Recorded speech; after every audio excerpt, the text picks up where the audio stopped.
Kerkas kapal selam pun bisa mereka buat. Tidak ada yang namanya limbah logam terbuang sia-sia di Pakistan. Pasti semua jenis logam dapat didaur ulang. Logam bekas yang tak terpakai di Pakistan mampu didaur ulang menjadi berbagai macam bentuk, termasuk kerkas kapal selam bertenaga nuklir. Skill 2 yang diperkuat dengan full item magic membuat damage yang dihasilkan sangatlah tinggi. Magical penetrasi yang ada juga di luar batas, sehingga semua jenis item defense takkan mampu menahannya. Besi setebal ini langsung meleleh seketika, walaupun prosesnya lambat, tapi pasti. Pelontar api diletakkan di alat robotik khusus yang akan bergerak sendiri setelah logam terpotong. Jadi mereka tak perlu repot-repot menjokinya. Besi yang telah terbelah dan terpotong menjadi ukuran yang mereka kehendaki, kemudian dikumpulkan di satu tempat. Ini seperti surganya Kang Rongsok. Ada ribuan ton logam tak terpakai di sini. Logam ini kemudian dipanaskan di tungku api yang memiliki suhu ribuan derajat selama beberapa jam, sampai logam menjadi lunak dan berwarna merah menyala. Selanjutnya logam akan ditempa dengan mesin tempa khusus. Kerjasama satu skuad diperlukan untuk mengendalikan dan mengarahkan logam. Mereka harus bekerja cepat dan tanpa kesalahan, karena jika terlalu lama maka logam akan mengeras dan diperlukan waktu yang lebih lama untuk menyelesaikannya. Koordinasi dan konsentrasi tingkat dewa diperlukan pada proses ini, proses yang tidak bisa dilakukan sembarangan, karena nantinya hasil dari proses inilah yang akan dijadikan bahan mentah untuk membuat kerkas.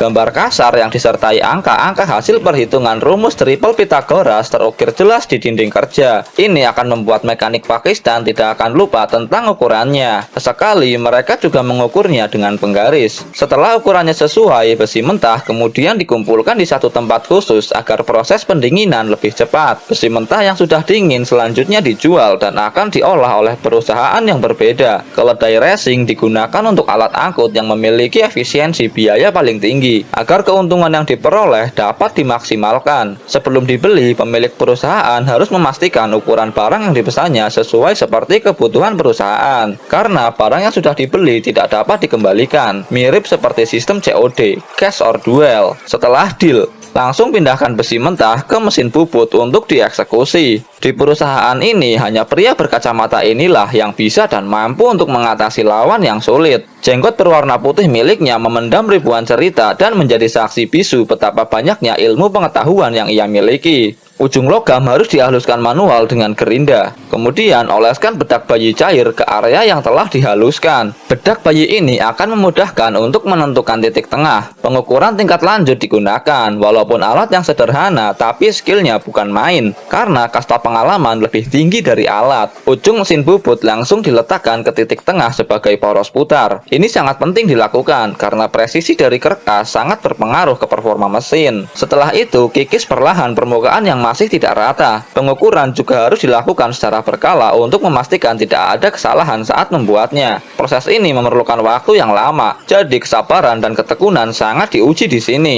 Pekerjaan yang lebih mementingkan otak daripada otot. Logam ini juga harus dibolak-balik karena alat pengikis hanya ada di satu sisi, jadi tidak bisa full langsung satu utuh. Perhitungan aritmatika tingkat lanjut digunakan untuk menentukan titik-titik krusial. Setiap goresan kapur ini memiliki makna tersendiri yang dihasilkan dari pengetahuan luar biasa setara tingkat dewa. Pengikisan kembali dilakukan mengikuti ukuran yang sudah ditentukan. Setiap detail proses yang terjadi harus dicek dan dipastikan tidak melenceng dari ukuran awal. Beliau sudah menekuni pekerjaan ini selama berabad-abad, jadi tidak heran kalau skillnya di atas rata-rata manusia biasa. Setelah permukaan rata dan mulus, bedak bayi kembali dioleskan. Ini akan memudahkan untuk menuliskan pensil ke atas permukaan logam. Detail pengukuran dengan presisi tinggi bisa dicapai hanya menggunakan penggaris konvensional tanpa alat canggih. Benar-benar bukan main skill mekanik Pakistan ini. Mesin bubut dengan settingan yang diubah kembali digunakan untuk mengikis permukaan logam dengan cara yang berbeda. Ini akan menghasilkan potongan dan sumbu yang berbeda pula. Karena seperti yang kita tahu, kerkas memiliki sumbu yang saling bergantian, tidak sama. Proses ini jauh lebih lama dari proses sebelumnya, karena mesin bubut tidak bisa menggoresnya sekaligus, melainkan harus sedikit demi sedikit. Kapasitas mesin ini juga terbatas.